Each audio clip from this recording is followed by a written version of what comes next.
किसी के कदमों की आहट से इस बात का एहसास हुआ कि वाकई में कोई ना कोई उसकी तरफ आ रहा था।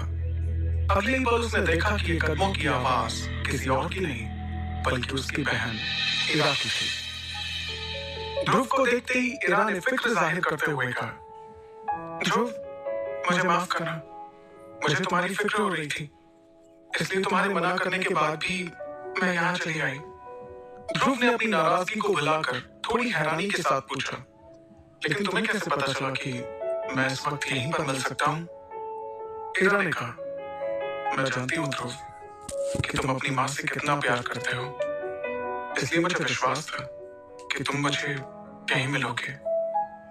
ध्रुव को इरा की आंखों में खुद के लिए प्यार नजर आ रहा था। अगले ही पल इरा ने ध्रुव से कहा, ध्रुव, चाहे तुम्हारे सामने कितनी भी मुसीबतें क्यों ना हो, मैं हमेशा तुम्हारे साथ। इरा को अपने लिए ये लगाव देखकर ध्रुव के चेहरे पर एक मुस्कुराहट आ गई, लेकिन अगले ही पल ध्रुव को अपनी परेशानी याद आई और उसने इरा से थोड़ा सा हिचकिचाते हुए पूछा, इरा, क्या तुम्हारे पास कुछ सोने के सिक्के रखे हुए हैं? ध्रुव के मुंह से ये बात सुनकर इरा को हैरानी हुई, क्योंकि आज तक उसे कभी भी पैसों की जरूरत नहीं पड़ी थी, और पड़ती भी तो उसके पिता अरेंद्र हमेशा उसका ध्यान रखते थे। लेकिन आज अचानक ध्रुव को पैसों की जरूरत क्यों पड़ गई, ये सवाल इरा के मन में चल रहा था। इरा ध्रुव से कुछ कहती उसके पहले ही ध्रुव ने कहा, मैं बाबा को परेशान नहीं करना चाहता, मेरी वजह से उन्हें पहले ही सबके सामने काफी शर्मिंदा होना पड़ा है। तब इरा ने ध्रुव को भरोसा दिलाते हुए कहा, क्या 1000 सोने के सिक्के काफी होंगे?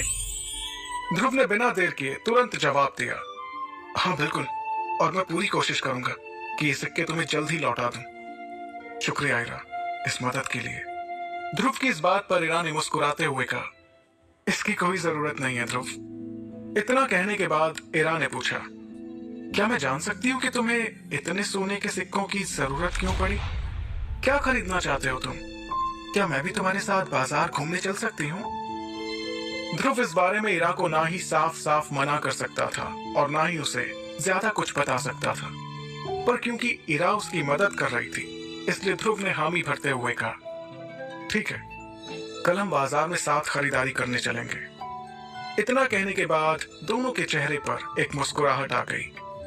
फिर वो दोनों शौर्य महल की ओर बढ़ने लगे, लेकिन वो इस बात से बेखबर थे कि कल बाजार में कोई मुसीबत उनका